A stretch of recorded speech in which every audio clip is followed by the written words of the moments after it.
Hey, what's going on, guys? So I had an interesting thought for a video today. I'm going to talk about video game collecting and video game collections in 2021. I mean, how do you do it? What do you go for? Where do you go? What's worth collecting? And basically what the state of this hobby is in 2021. So we're going to kind of do a little deep dive, as this is all my personal views or my personal strategies, or, depending on what we're talking about, my personal experiences when it comes to collecting and when it comes to collections. I mean, if you've seen my game room tour videos, I mean, I have quite a big collection, so I have a little bit of experience here. Without further ado, let's talk about video game collecting and video game collections in 2021.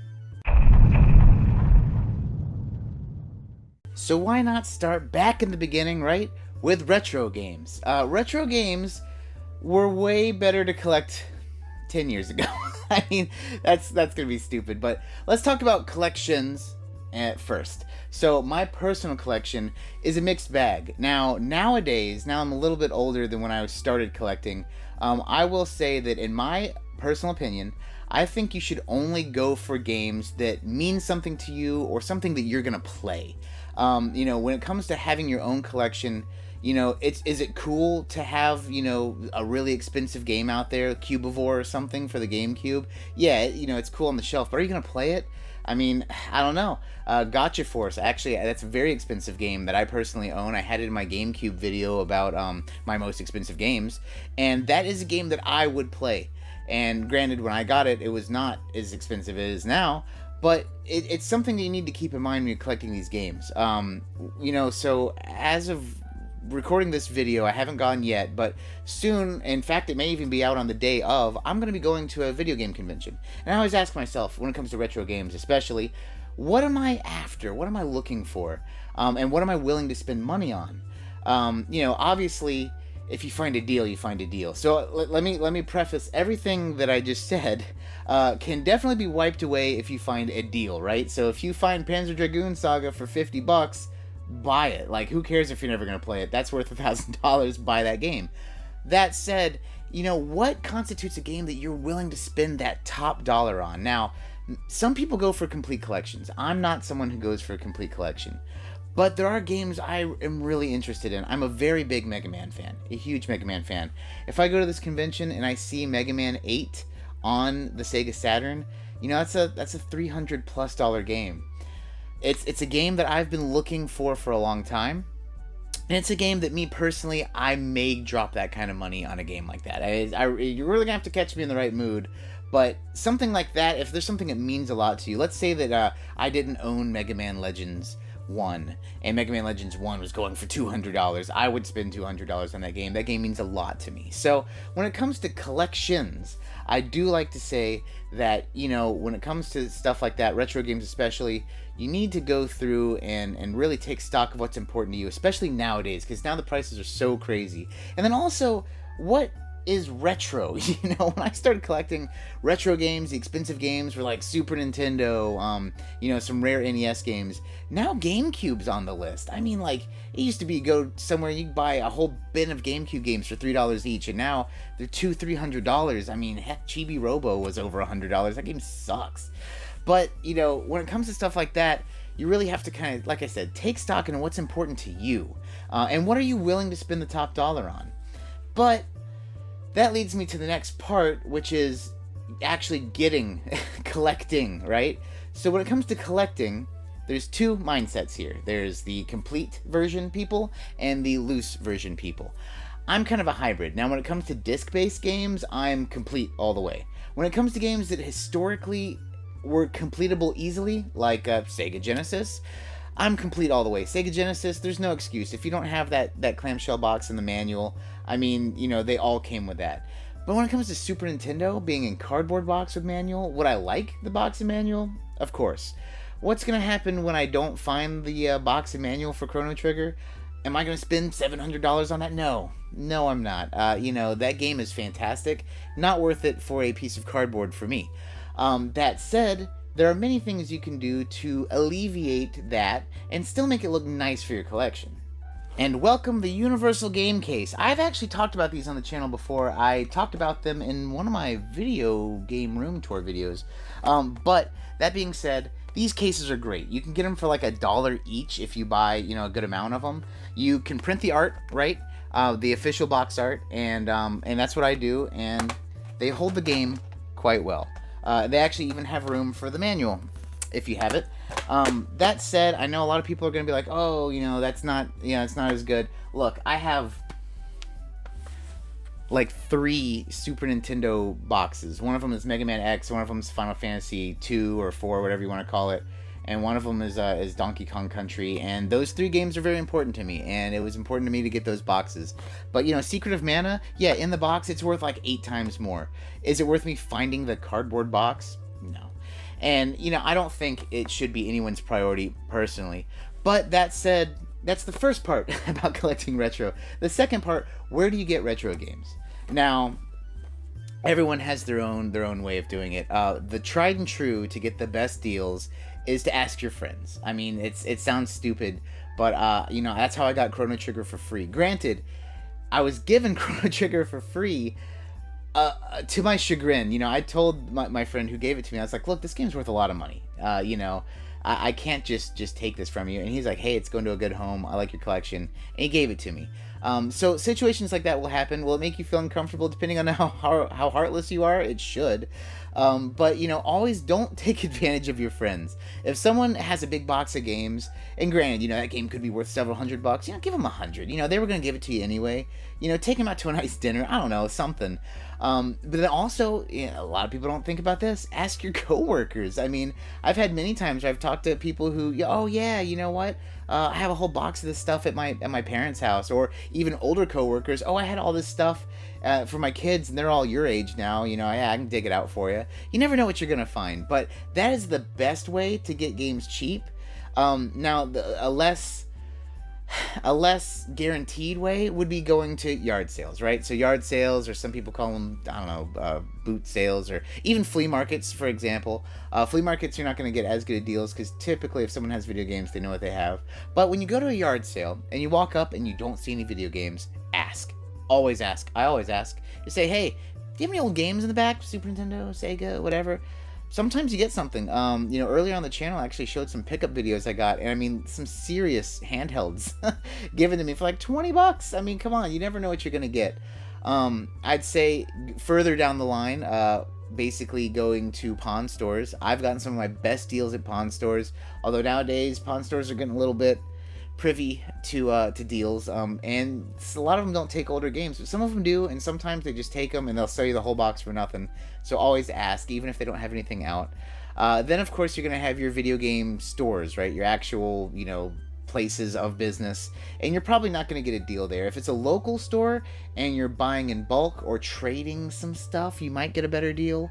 But I think in general you're not going to get as good a deal in those situations. And the next down the list, and this one could be higher depending on where you live, I'm going to say the Goodwill. I'm only putting the Goodwill this low because the majority of Goodwills now send all of their video games to like the corporate office, and then they sell them on eBay for jacked up prices. But if you live in certain places like Oklahoma, I think Arkansas and Texas, they still carry games in the store. And I will say that some of my absolute best deals have come from the Goodwill. I got Tomba 2 for $2. I mean, there's some legit stuff if you can get to one. But once again, that's really going to vary on where you live. And then, last but not least, is going to be eBay. If there's something you really want, go to eBay. You can get lucky on eBay, usually with stuff being misspelled. Do you want to go that route of typing in Murgle Man over and over again to see if something happens? That's up to you. But you never know. Sometimes you maybe get something for a little bit less than you were willing to pay for it. It's still high, but, especially with expensive games, like if there's a game that's worth $700, but someone has it up there for $5, and then it ends at $550, and you're willing to pay $550 for a singular game, then yeah, I guess you won out, I guess. But, I mean, I don't know. Then the odd way out to get retro games is what I'm currently doing, either right now as you're watching this video or in the coming week or so, and that is actually going to conventions. Now that COVID's kind of lightening up, conventions have always been great for me because you can haggle. You bring in your trade bait, bring in a fat stack of cash, buy multiple things from one person, and then also you gotta play the waiting game sometimes. When you're at a convention. And all of a sudden you see like, hey, this guy has a game you really want. Maybe it's still there on Sunday. Maybe he had $60 on it. Maybe now he'll take 45. I don't know. But anyway, that's kind of the short and gritty of how you get retro games nowadays. So I'm kind of grouping the rest into like this hodgepodge of one section because really the same theories are going to apply to everything. So when it comes to modern gaming, what do I collect for? Okay, so when I'm playing with friends, I'm mostly playing on my Xbox. I hardly ever play my PS4, if ever do I play my PS4, and I don't have a PS5 yet. So when it comes to Xbox games, what do I buy? I'm buying, what my friends are playing or something I'm looking forward to that needs that boost of the Xbox Series X. Do I buy collector's editions for the Xbox? Very rarely, if ever, probably never. And I don't know why. I guess because I associate PlayStation and to an extent Xbox with the kind of regular games that I want to play, like a Battlefield or a Halo, and I'm not interested in a big Master Chief helmet or whatever, statue. Does not appeal to me at all. When it comes to collector's editions, for me, I always think of cool art books, cool soundtracks, stuff I really care about, and mainly I will say RPGs.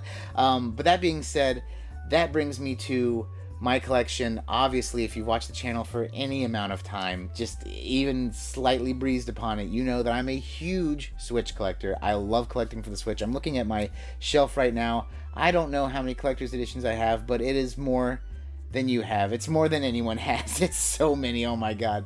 And I can't get enough of them. And so personally, that's what I kind of go for. I like collecting from different companies that have collector's editions for Switch, limited run games, super rare games, NIS America. Certain things actually do come out first party from Nintendo. It's rare, but when they do, they're pretty high quality. I imported the Xenoblade Chronicles from Europe, the one that came with the vinyl record. In fact, a friend of the channel helped me get that, so thanks. But that's the kind of stuff I collect for when it comes to modern. When it comes to modern consoles, do I want to collect a cool variant? Of course, and happens to be the Switch, right? I've actually had 3 Switch consoles in my life. I only have had one at a time, I'm not crazy. But I had my original Switch. I ended up upgrading to the Animal Crossing Switch. They had one. And then I ended up securing the Monster Hunter Switch, which, like I said, I've done an unboxing on the channel. I'm a big fan of that. I do like the Collector's Edition controllers. But that's just me. Now, as far as getting these Collector's Editions, this sucks. This is the worst part of 2021, or just this era, is we are in the world of scalpers, and scalpers know that Collector's Editions are limited, and they go quick, and they sell for high prices. So anytime you want something cool, you want that Shantae game from Limited Run, you want, Metroid Dread's a great example. It's not out yet as I'm making this video. You can't get them. And the only advice I can give, and this is going to sound crazy because I'm plugging a person who's a stranger to me, but if you go on Twitter, there's an account called Wario64, and I tell you what, turn on notifications, especially if you're looking for something specific, because he lets you know within minutes when stuff's up, and that's how people get stuff. I did not have Metroid Dread. I missed the first 3 rounds of pre-orders. He ended up popping up with one for, I think it was Walmart, a few days after the fact, and I got one. That's how I got the Monster Hunter Pro controller.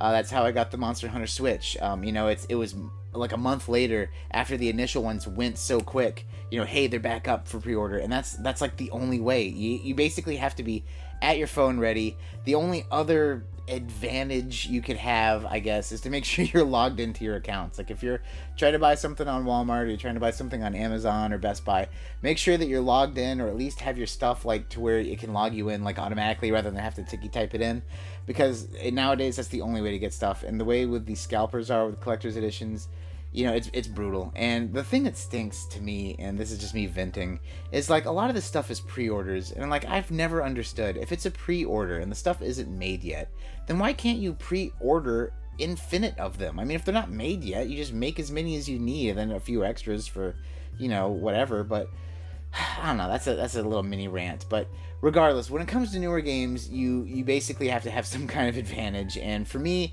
I happen to use the Twitter account Wario64. But you know, everyone's gonna have a different method, and that just happens to be what I use and what works for me.